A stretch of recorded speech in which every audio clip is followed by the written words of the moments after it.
Welcome back, everyone, to the Steel City Blitz Steelers Podcast, presented by DEK Roofing Incorporated of South Florida. Earlier this week, well, last night, as a matter of fact, the National Football League unveiled the 2021 schedule, and I'm truly amazed at the amount of leaks this thing has. For an entity that once destroyed tapes of a certain team's alleged spying, I just find it funny how many leaks there are. But in any case, the Steelers schedule is set. There will be 4 preseason games. Everybody else, besides us in Dallas, will play 3. There's just 1 preseason game in Pittsburgh this year. And then, of course, they have the 17 games, so 9 at home, 8 on the road, and it's going to be fun, but we still have plenty of time to talk about it. And joining me tonight are the usual suspects to help me through that, Ben and Ian. And gentlemen, I hope you are well on this fine evening. And Ian, what are you drinking tonight? So I just cracked open, a Breckenridge Brewery Amber Ale. Or Avalanche Amber nice. Ale. Yes, okay. it's quite good. Ale. Yes. And by the way, if we are the usual suspects, does that make Ben Kevin Spacey and me Stephen Baldwin? Or how's that going to work? Stephen Baldwin. I'm going to leave that alone. There's a lot of ways to go with that. I'm fine with that. Stephen Baldwin's an idiot.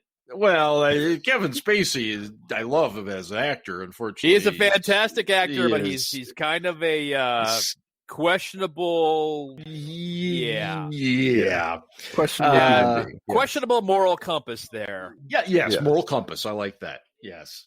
And Ben, obviously, you just cracked into something. What are you drinking tonight? Quiet Man, the whiskey, of course. This is delicious. And what kind of beer am I drinking? What was in the fridge? I grabbed something. I had to run to the store real quick because I was out of beer. You were out. Rogue Brewing, Bat Squatch, Hazy IPA. Oh, very nice.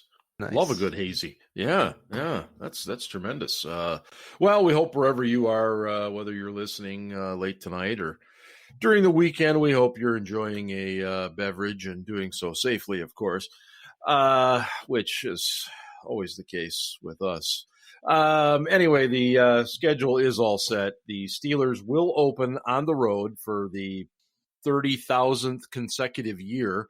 It feels like I'm pretty sure Harry Truman was in office last time the Steelers opened at home. That's not quite true, but it's been since 2014. And it's the Pirates' fault, man. Yeah, you alluded to that yesterday. Look, expand upon that a little bit. The Steelers they share parking. The Steelers, exactly. The Steelers have to give the NFL blackout dates for the early season because they share parking with the Pirates.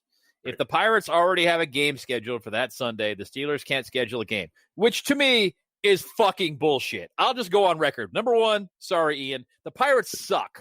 They do suck. They're awful. In September, they're not playing for fucking anything, and they're playing to a basically empty stadium anyway, so who gives a shit? They're playing to not lose 100 games. They suck. They should rearrange their schedule to accommodate the Steelers because they suck. It's a good point. All right, I'm done. That was my rant. I will note though, there have been times when the Pirates have played an afternoon game and the Steelers have had a night game. So yes.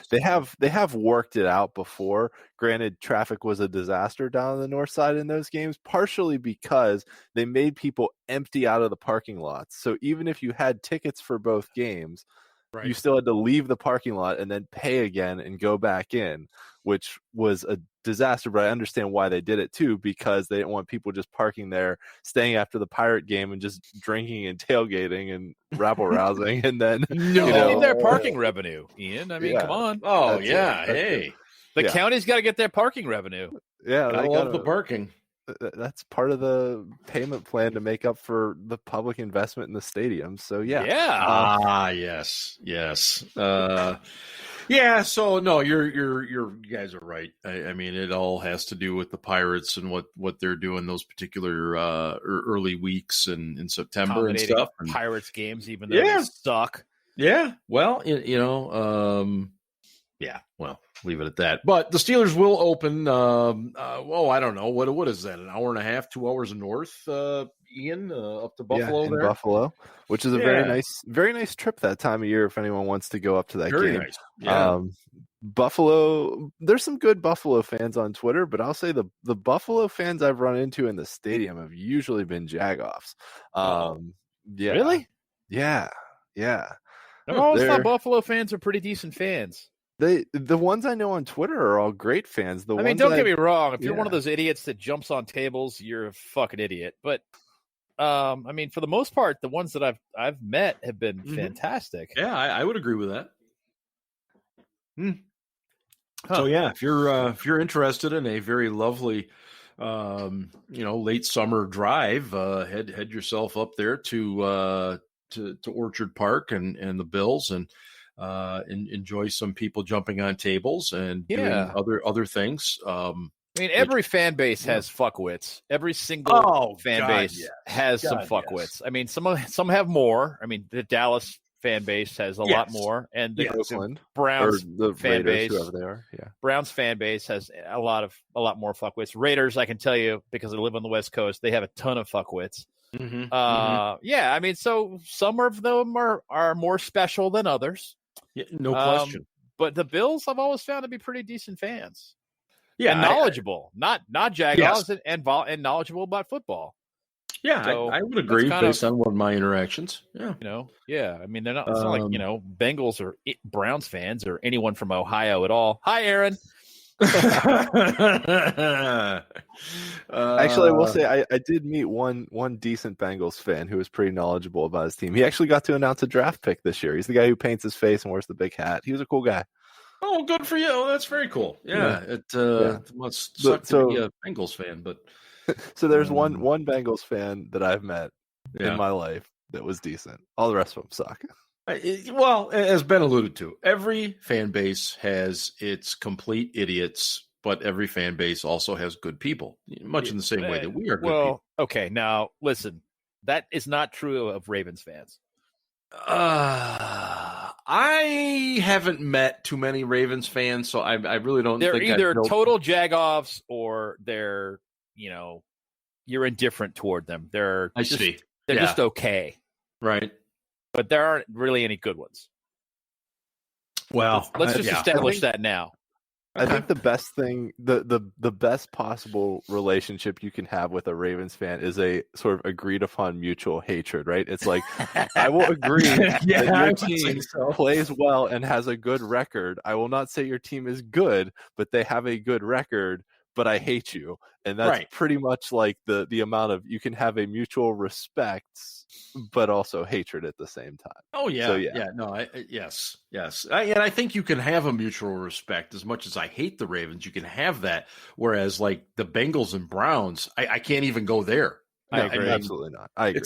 It's impossible. You just can't do it. I had a young mother once glare at me because she was from Cleveland in a doctor's office with a small child, because, well, I'm from Cleveland and we don't do, blah, blah, blah. Like, oh my God, seriously? And you said, I took the high ground. I was a bigger man, you are a bigger man. You are a bigger man. Well, I am, but I just kind of laughed. I said, okay, all right, very good. My son's going back. I'm going to go back with him. You have a good day, man. I probably would have said something like, well, that's too bad, but don't be too hard on yourself. You can't win all the awards. Yeah.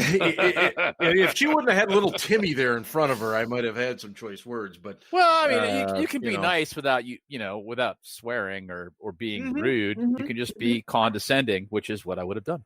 Yeah. Well, amen. So that opener, guys, look,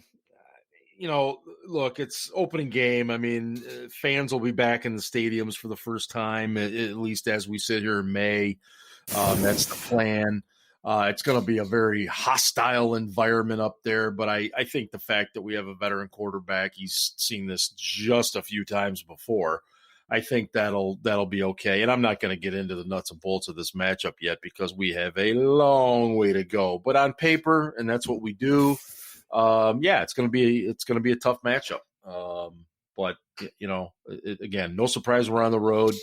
Definitely surprising it wasn't Cleveland, as we've opened with them an awful lot in recent years. So, and then the Steelers get 2 straight home games, and you get the Las Vegas Raiders coming in, followed by the Bengals. That'll be the first divisional matchup.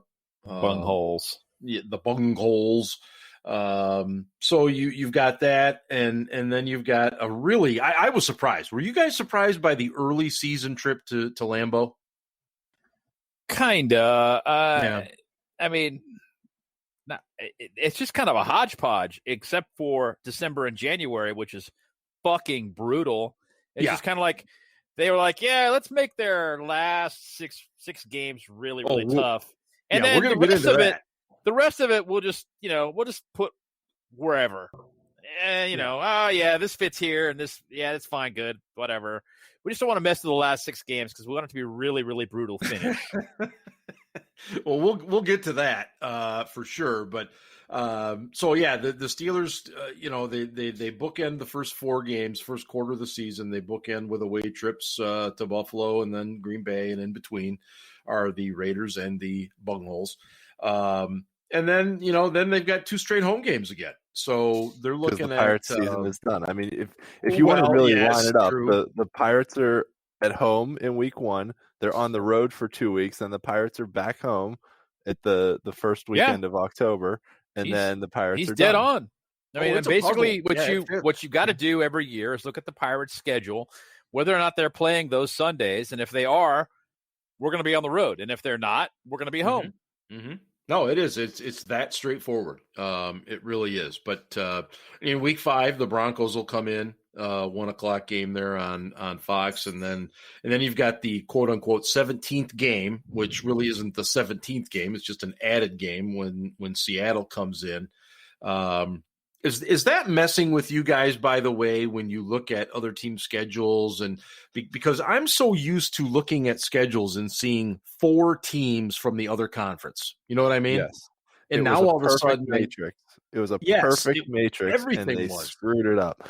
Yes. The only other thing I'll say is that the idea of one conference having 9 home games and then the other conference having 8 and then flipping the next year is stupid.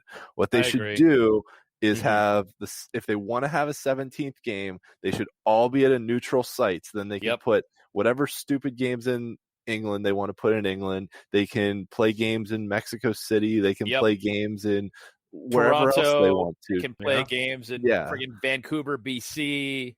Yeah, or even at like some of the college stadiums. Right? Exactly. Yeah. They could play at at Columbus. Yeah, they could play wherever. I agree with Ian on this. It should be a neutral site game.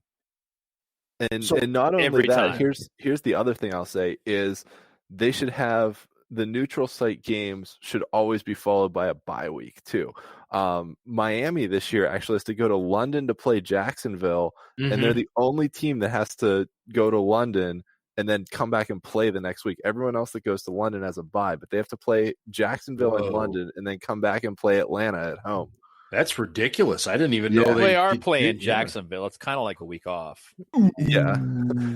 But it's also funny that, they're granted Florida's huge, but like they're in the same state, but they got to travel across the ocean. It is hilarious. It is. Well, so staying on that theme though, Ian, do you think the NFL may have explored the idea of the neutral site games and maybe just figured it's too much or we need to get that extra gate for these teams? I mean, let's face it, money's the dominant thing here, right?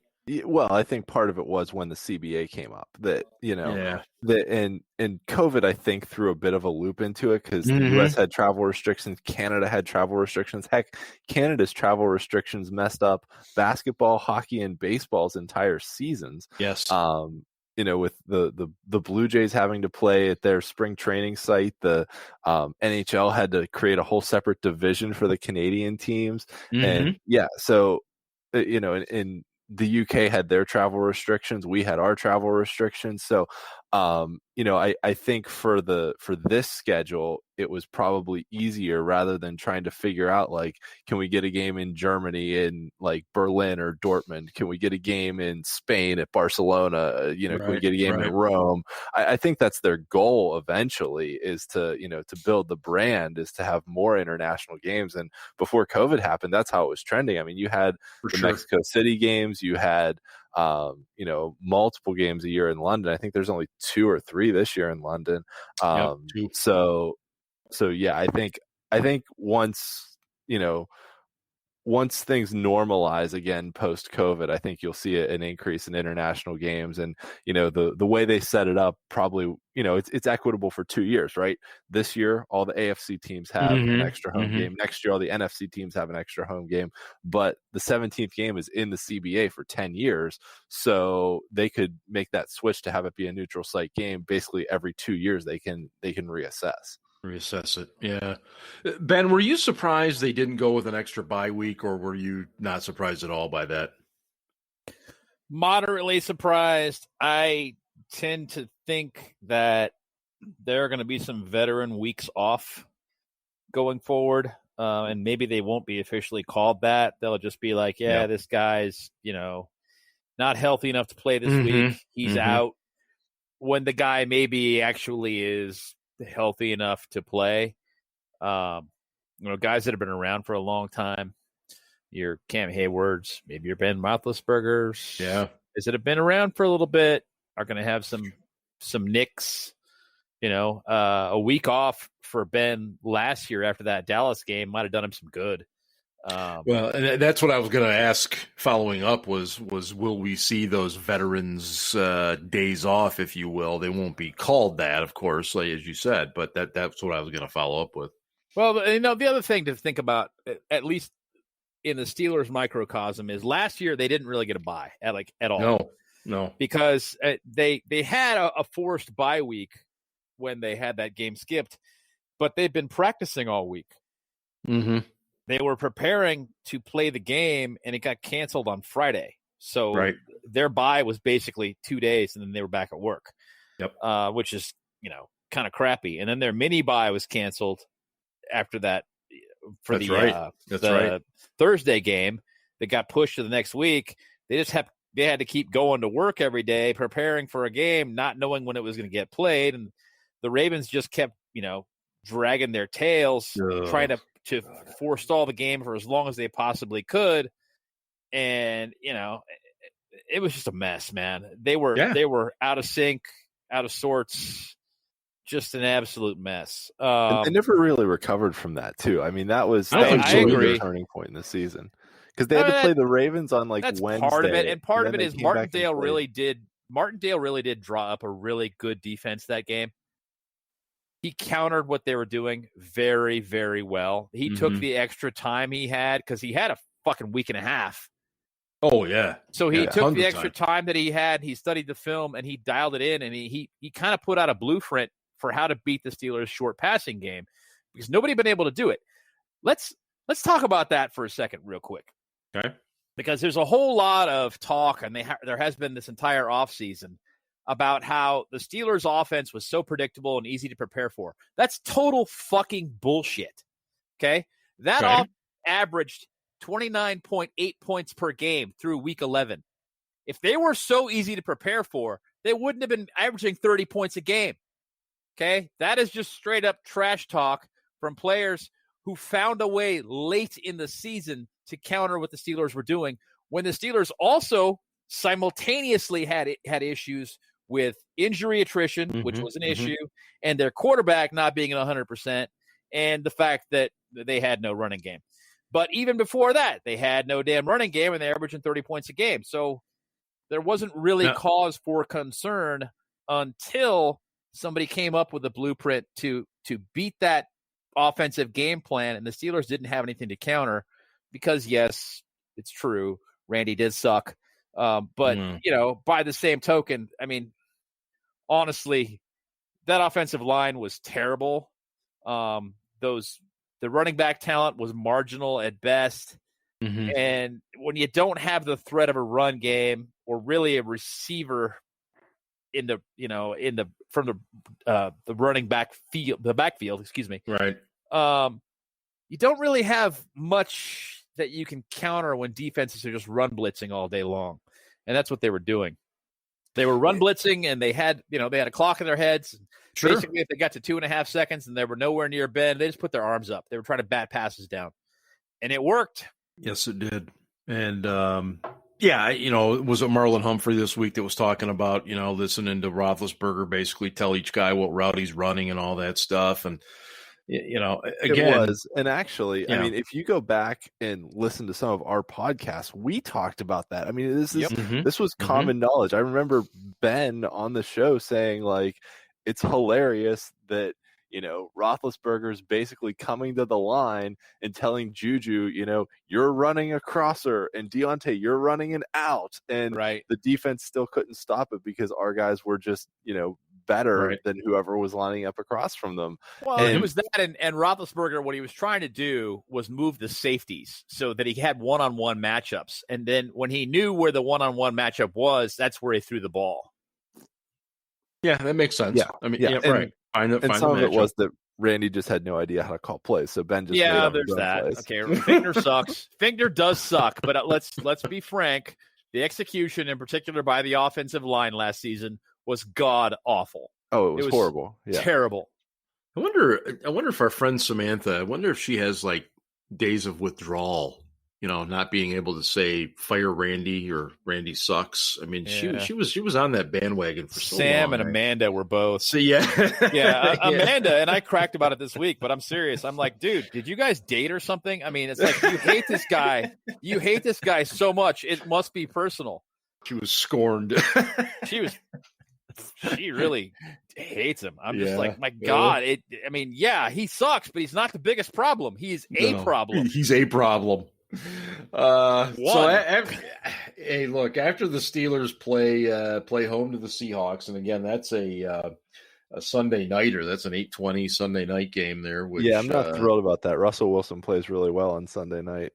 He does. He's 2-0 against the Steelers. Of course, the one time, basically Ben was shut down most of the game. But they go on the bye week. Though. Fun fact. Yes, fun fact. So the game Ben got hurt in against Seattle. I was a couple years ago. Yeah. That was the first time the Seahawks had ever scored a point at Heinz Field. They had played there twice before and got shut out both times. That's right. I forgot about that. Yeah. They had and honestly, it won't surprise me if they lose this time. I kind of think the Steelers want to get the shit taste out of their mouths from the last game. And it's a night game. And I don't know why Tomlin's teams just play so damn much better at night, but they do. They do. Usually it's the case. Yeah. Especially Sunday night. Yeah. Yeah. So after the bye in week 7, the Steelers will head over to Cleveland. Hey, did you guys see anybody complaining about when the bye was? Because I did not see this. And it's apparently a thing on Twitter, but I'm like, I personally didn't see too many people. I didn't see anybody. I saw people on Steelers Facebook, but those are idiots. Sorry. Many. Yeah, we talked about the fact that every fan base has idiots. They all hang out on Steelers Facebook, and they're very, very loud. Yes. Look, there's nothing you can do about the bye week. There's plenty of teams bitching about the week 14 bye week. Dude, can you imagine? Now that would be shitty. That would suck. If I'm a player, that would suck. That would suck something fierce. Yeah, not getting a bye until December, like week 13 and 14. There's 4 teams in week 13 and 4 teams in week 14 that have bye weeks. That's a quarter of the league. That's 8. Yeah. 8 out of 32 teams have to wait till December for their bye week. That's awful. Ridiculous. It's going to be interesting to see how it plays out. So the week in week 8 they play 1:00 game at Cleveland, then they come home. They've got 2 straight at home. They'll have the Dub Bears and then Monday night. Yeah, that's a Monday nighter, and then the Lions come in for a 1:00 the following week, which of course is going to be a little bit of a short week, but they're home both games, so not quite as big a deal. And then we start getting towards the nitty-gritty here. We have a Sunday nighter in Los Angeles, and I'm very proud of myself for not saying San Diego. We'll be Good job, because I said Oakland earlier. Yeah. SoFi Stadium, or whatever the hell they call that spaceship out there. The place we took over last time. Or no, that was the soccer. No, that was San Diego the last time we took it over. No, that was LA. It was that soccer stadium. Yeah, Duck went out there and beat them. Right. It was that. Oh, that's right. That's stadium right. That was a soccer stadium. Yep. That we completely filled. Steelers will play Week 12 at Cincinnati. That's the 10th home game this year. It's Cincinnati, Paul Brown Stadium. That's correct. Heinz Field West, as it's affectionately been known. And then the gauntlet begins, guys. In Week 13, the Ravens come in for a 4:25 start. And then they have a quick turnaround. Yeah, that sucks, man. We got a late afternoon game. Yeah. And then we got a Thursday game. I guess this is the point to pause. And I don't personally, I don't have a ton to bitch about in terms of the schedule, how they've laid it out. But this is the one spot that I definitely could. You play a late Sunday game, and then you got to turn around and make a trip west. Road trip to Minnesota for a Thursday game. Right, for a Thursday game. That's a tall order. Yeah, that's the game I'm looking at as a potential veteran week off. Yeah, we got some guys that are nicked up, right, and they may be sitting this game. Yeah. And it's a non-conference game, so it doesn't hurt you with the tiebreakers. Yeah, right. No, I think that's an excellent point. They've done that before for non-conference games. There have been guys who have been working their way back from injury, and they've basically said, if this was a divisional game, they'd be playing, but we can give them the week off. So that's true. Yeah, and especially coming off the Baltimore game, that's a physical, brutal game. Oh, it is. It is. Those guys genuinely do not like each other. No, it's as physical a game as there is in pro football, and you see both teams feel the effects of it the next week. It's common, and we get to see Al Villanueva that week. Well, I'm sure hopefully TJ Watt will be happy to see him. Oh my God, I'm serious. Yeah. I think TJ's going to be he's going to be like, yeah, this is going to be awesome. Listen, man. I'm going to swing around under you on this side and then this side and then this side again a couple of times and then this side and then this side. You can try and stop me. See how many times you get the arm bar around my neck. Week 15, the Titans come in. Week 16, the Steelers will be at the Chiefs for a late start. That's a 4:25 CBS game.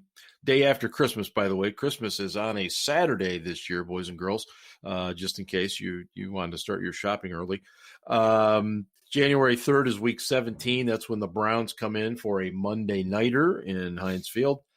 And then the Steelers will finish the season week 18, believe it or not, at Baltimore. So the Ratbirds. Yeah, I mean, look, we went 11-0 last year. I think we would all agree that some of those wins were maybe a little smoke and mirrors, but a win is a win in the NFL. You're sitting there at 11-0, and now you look at this particular schedule, and it's like, wow, this team really, really, really is going to need to get off to a good start. And you got to take advantage of those home games early, 4 out of the first 6.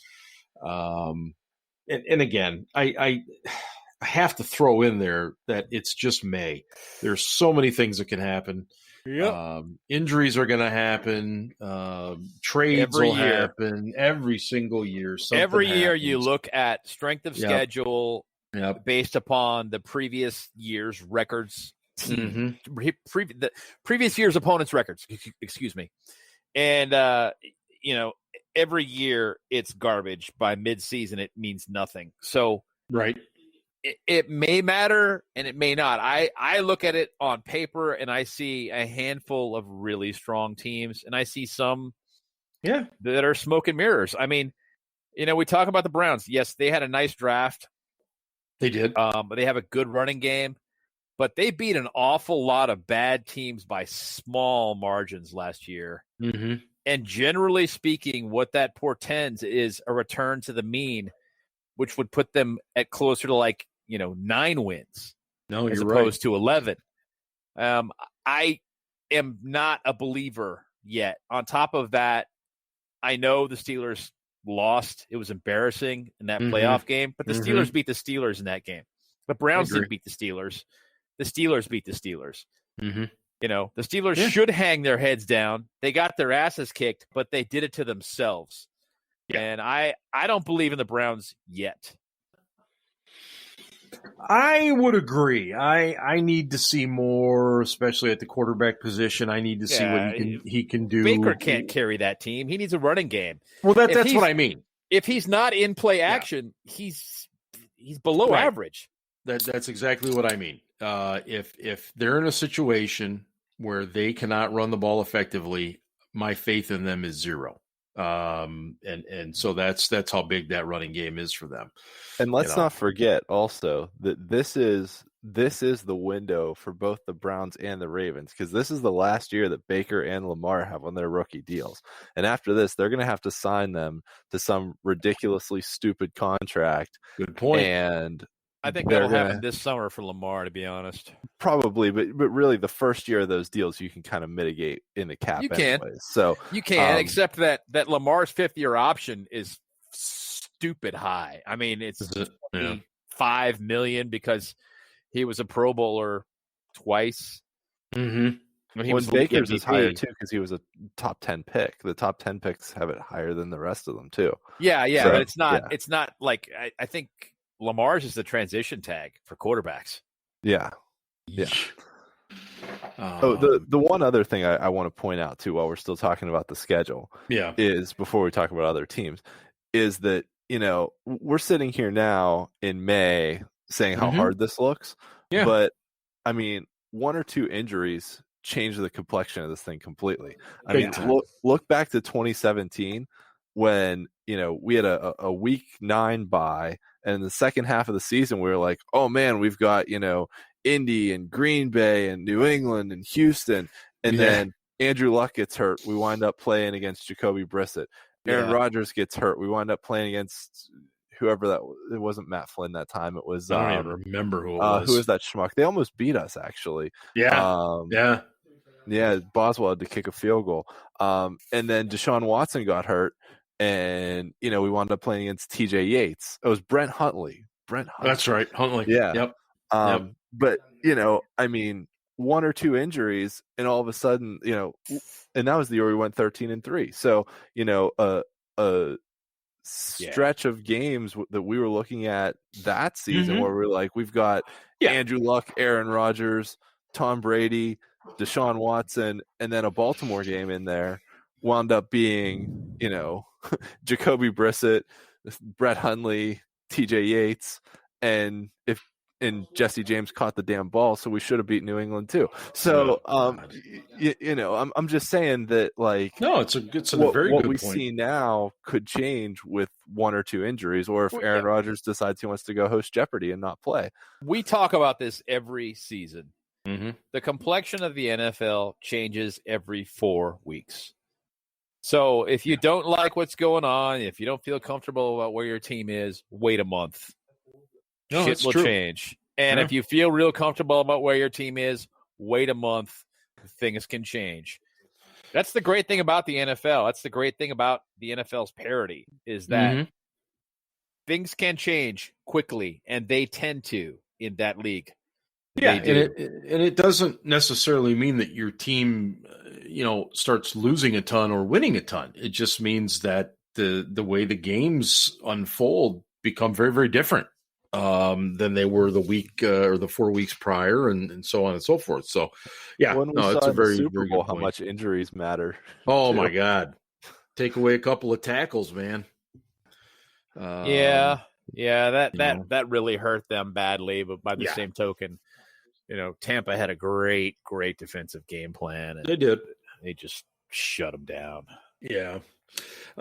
Just wanted to remind everybody, of course, that you are listening to the Steel City Blitz Steelers Podcast, presented by DEK Roofing Incorporated, serving Broward and the southern Palm Beach counties Whether it's commercial, residential, multifamily, or condos, contact DEK Roofing today by visiting dekroofing.com.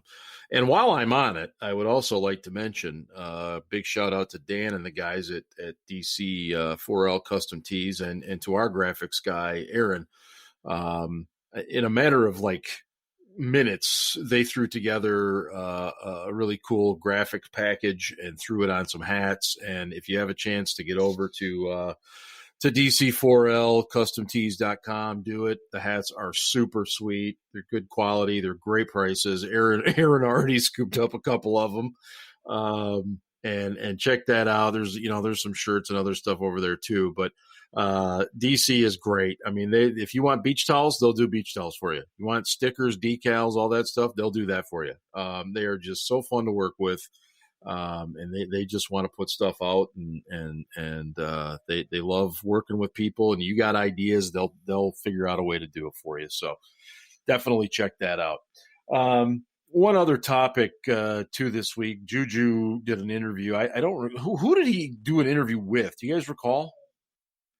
That this kind of, I'm not sure. Yeah, I'm not either, but there was some discussion about him on the formation or in the formation offensively, and as our Derek pointed out, he was in the slot like 80% of the time last year, or I should say worked from the slot about that much. About 81% of the time, yeah. Yeah. And so he seemed to allude to the fact that maybe that won't be quite as much this year.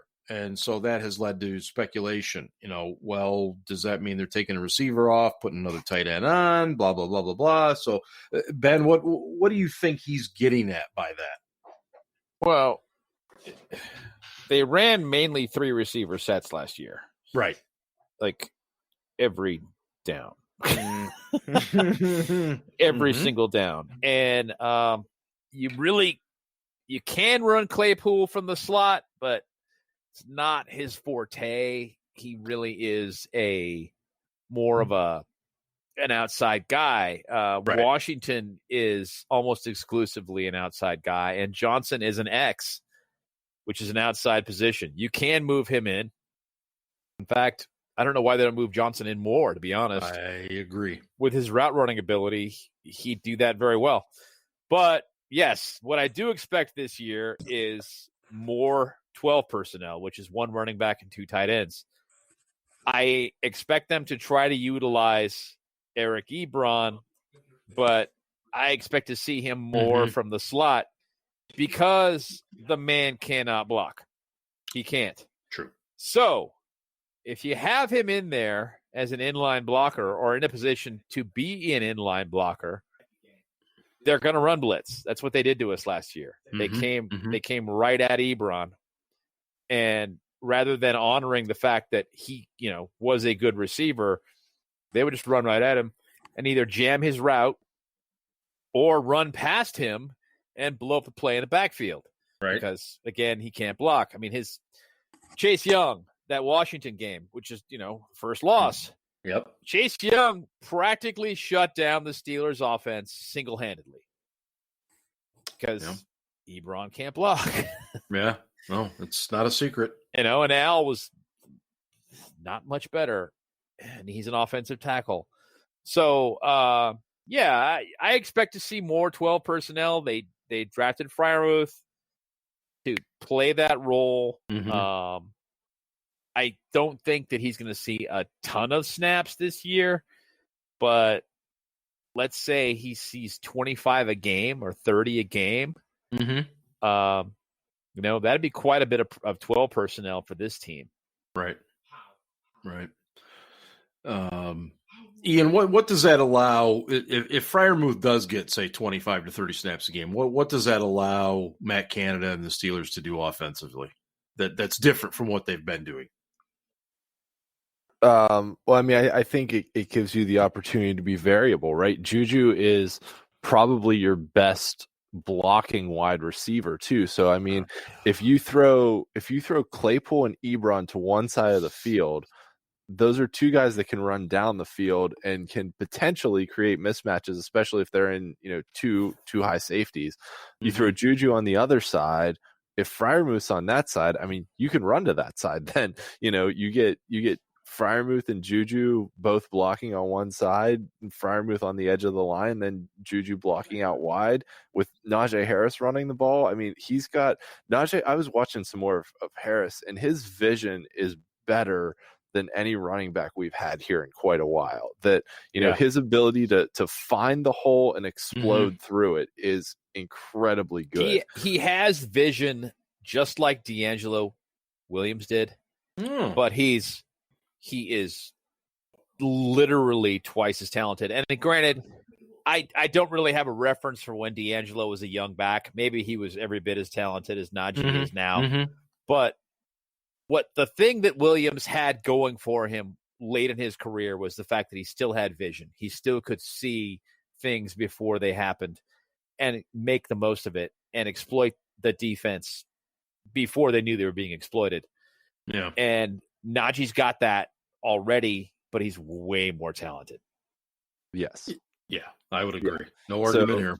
Yeah, and also, I mean, it gives you the option to do different things. I mean, everything we've seen about Matt Canada's approach is being variable and being able to move guys around and put guys in different spots to be able to succeed and to create mismatches all over the field, whatever you want to do. And, before the draft, we talked about that. Yeah, maybe we didn't think that drafting a running back in the first round was the best use of resources, but we also got the best receiving back in the draft too. So, I mean, Alabama put Najee Harris in the slot. They split him out wide on a couple plays. I mean, you can now basically, if you put, let's take Freiermuth off for a minute, but I mean, if you put Juju, Ebron, Claypool, Johnson, Najee on the field, you can line those guys up and move them around wherever you want. I mean, you could split Najee out wide and put Deontay Johnson in the backfield and have him run routes out of there, for crying out. Like, you could do literally whatever you want to do. You can split Najee out wide and put Deontay in the slot and have a linebacker forced to cover him. Yeah. We've never seen that before. What a concept. What a concept. Right. So, and do you so speaking of things I want to see out of this offense, number one, I want them to actually be able to like execute a 2-minute drill without having to call a timeout every play or like figure out what they're doing every time they get into the red zone timeout. Yeah, that didn't inspire a great deal of confidence in Randy, did it? No. The other thing, and this team has done this like dating back to the Bruce Arians years, and it has blown my mind every time I see it happen. You don't see it as much on TV, but when you're at the game, you see it, is that when they're in a hurry up, they'll call a play and have their outside receivers running down the field. And then the next play they call, the receivers have to switch sides. So if there's a completed pass underneath and the guy gets tackled and the clock is running, a receiver that's 30, 40 yards down the field has to come back and run all the way across the field to the other side to get lined up, rather than just coming back and lining up on the same side. Like, part of running a successful offense is also, maximizing those seconds that you have and being like, oh yeah, we're not going to waste 6 seconds to have our receivers run across the field to get lined up. Like, just line them up on the same damn side and run another play. No, that's a great point. I mean, time management. You know, I mean, it's those little things that can come back and make such a big difference there. No doubt about it. One other thing I want to touch on, last week we talked a little bit after the draft, are the Steelers a better team? I think anytime you go through the draft, and you pick some players up, you're going to say, yeah, of course they're a better team. We got some younger talent, some better players.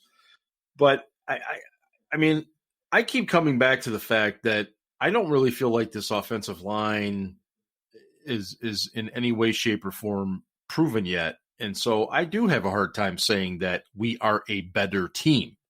Ben, am I off in that? Am I kind of on? Am I somewhere in the middle? Where am I on that?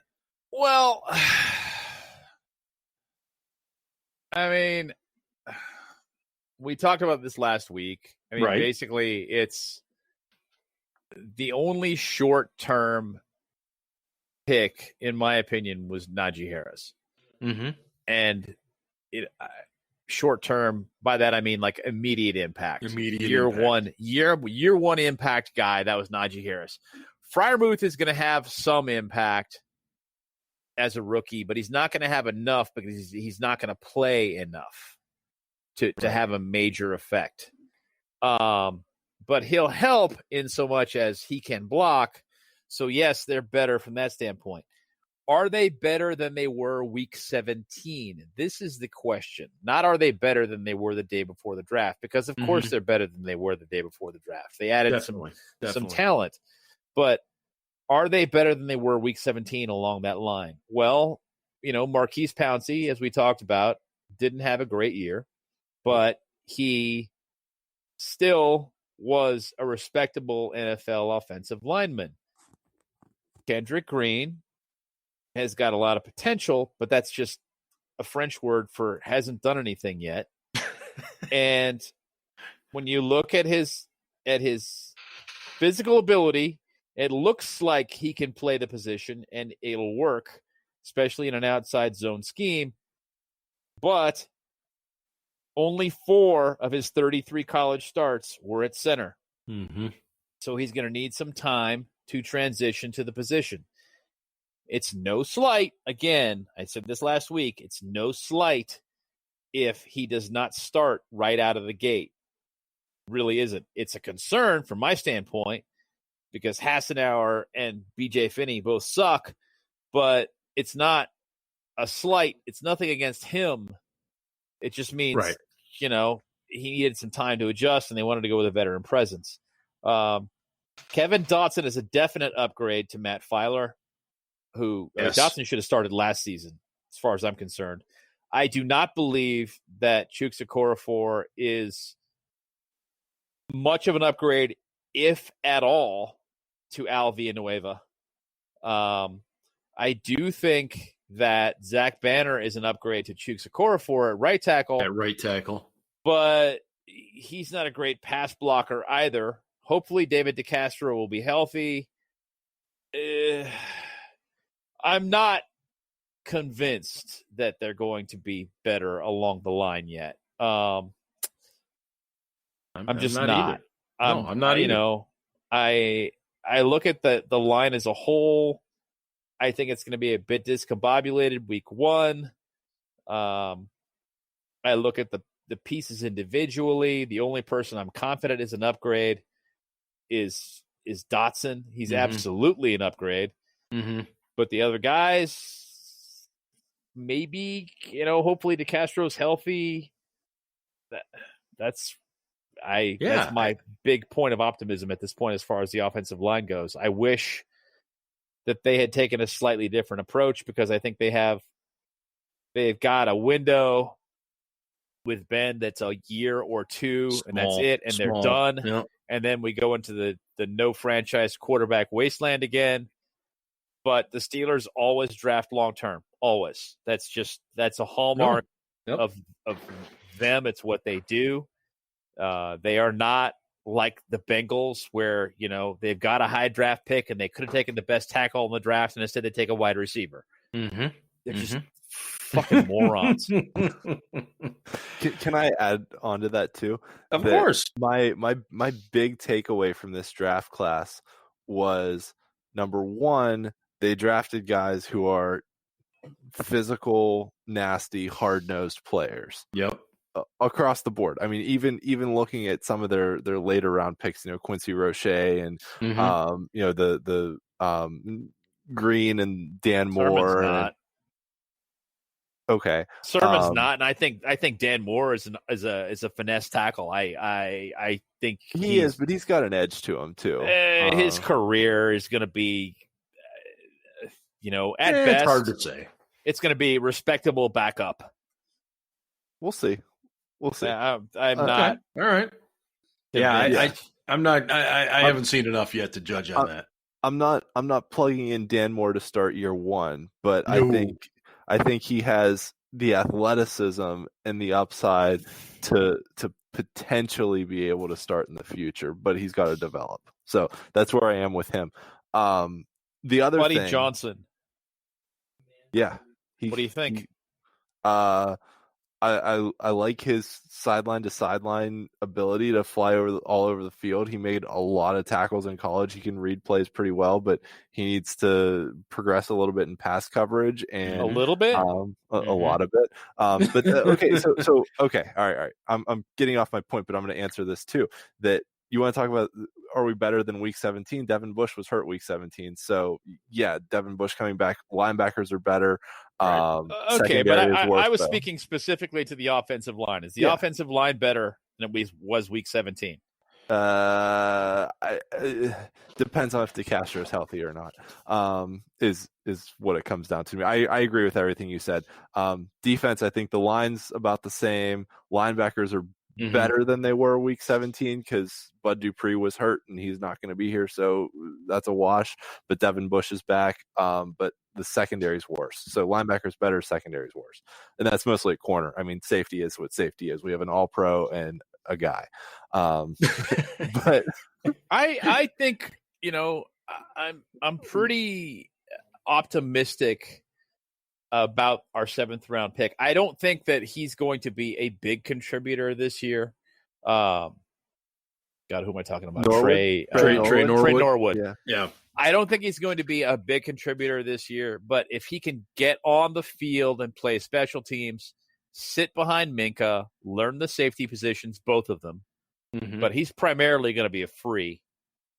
If he can learn the positions and contribute on special teams and play sparingly here and there and grow into the role, I'm optimistic about that kid. Yeah. I'm super optimistic about Quincy Roche. I think he's got an opportunity to come in this year and compete to play this year. Now, he's not going to play big minutes, but let's say he gets eight snaps a game. Yeah, 8 or 10 snaps a game, plus another 8 or 10 more on special teams. That would be kind of a big deal. I think Roche's a little undersized. I think if you use him exclusively in a pass rushing role, he'll be really, really good, but he needs to develop his play strength to be able to play against the run. But set the edge. Yeah, I agree with you. Yeah. My second point on the draft class is to back up what Ben said about them drafting long term. They drafted a lot of guys who are team captains in college. Yep. And I think they always try and do that, but I think it was intentional this year that they know. Yeah. We talked about that last week too. Yeah, that Marquise Pouncey retired. Ben's going to retire. Cam Hayward's probably only got a couple years left. Like, you want guys to be that next generation of locker room leadership. And that's a really long-term view, but it's a good view to take from a team building. And is it just a transition after Ben too, right? Like, the rookie quarterbacks we've seen be successful are ones that come into a team that can run the ball too and aren't asking the rookie quarterback to do everything. Yeah. Ben came into a situation like that. Yes, absolutely. All he had to do was manage the game and make a handful of third down plays that nobody saw coming. Yeah, that's and that was it. And keep some drives alive, doing some off script shit that nobody saw coming. Okay, well, that's our starter now. That's good. That works. Yeah. No, I it was fantastic. Remember, it was a rook, and it was like, 3rd and 12. What are we gonna do? Well, Ben's gonna run around and then he's gonna find a guy and throw the ball to him. That'll work. Draw that one up.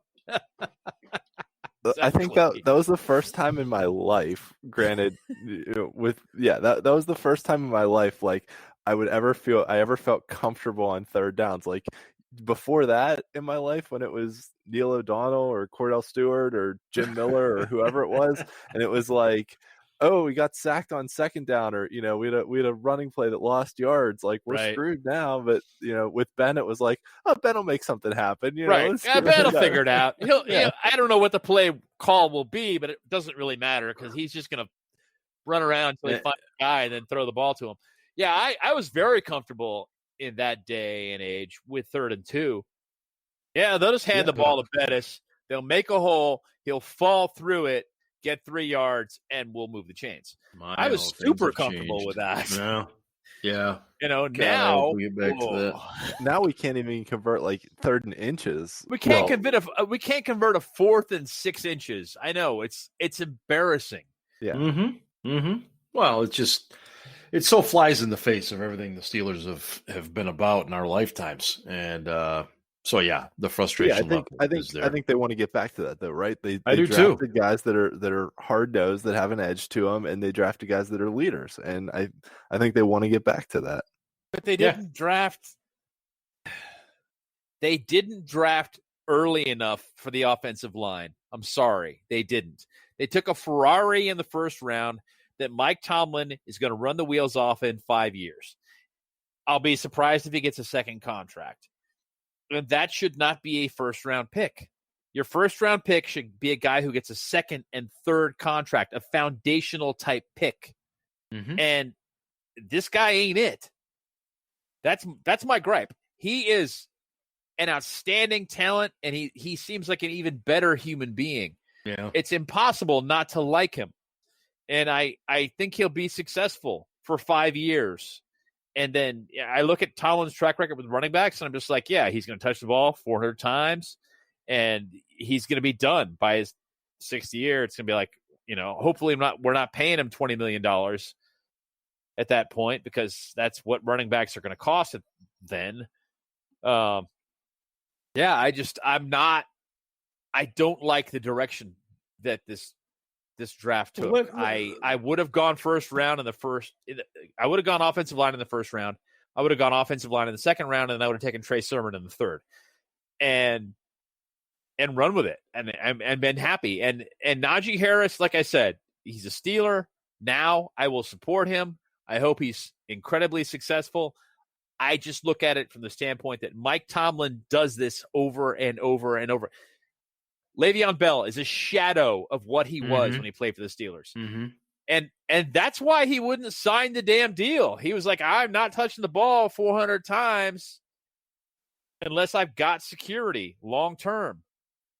And yeah, he made a bad business decision because he lost money in the end. But that was why he wouldn't do it. He knew what Tomlin was going to do, and he was right. And Tomlin, he just buried the guy. He's done. Do you think if Ben Roethlisberger would have been, let's say this was 10 years ago, 8 years ago, do you think they draft the lineman in the first round and not the immediate need running back in the first? Well, 10 years ago, 12 years ago, 13 years ago, they took Rashard Mendenhall in 2008. Right. But did 2010, we have 2010 right. they took Marquise Pouncey. Yeah, so yes. Right. Well, yes. And obviously their history is that they would have done that. And then the next year they took David DeCastro. Well, but who was at running back at that time though? Let's say in 2010. It would have been Mendenhall at that time, right? Mendenhall was in his last year, and then we had that disastrous rotation of Isaac Redman and Jonathan Dwyer, and that running those back guys, committee. That's kind of my point. That's kind of what I'm getting to. Those guys were really marginal talent, below average NFL talent. And those lines made them look respectable because they were had really some decent good games. They were really good lines. And so you think a guy like a Trey Sermon, who is talented, maybe he's not okay. He's definitely not as talented as Najee Harris. No. But he's talented. You take a guy like that and you put him behind a good offensive line, and he's an ass kicker. Well, he went to San Francisco, which has a great running scheme, and he's going to do really they have a great good running there. scheme, and they have a pretty strong line, and he's going to kick ass this year. Yes. Yeah, I would think so. Yeah. Okay, guys, we're just about out of time here for tonight, and we are, believe it or not. I wish I had the luxury of it only being 8:20, but fortunately, it's not. Anyway, we will be back next week, of course, with much more exciting Steelers talk, if you will. But nevertheless, For Ian and for Ben, this is Steel Dad. You've been listening to the Steel City Blitz Steelers podcast presented by DEK Roofing Incorporated of South Florida. And hey, go Steelers. Ravens suck.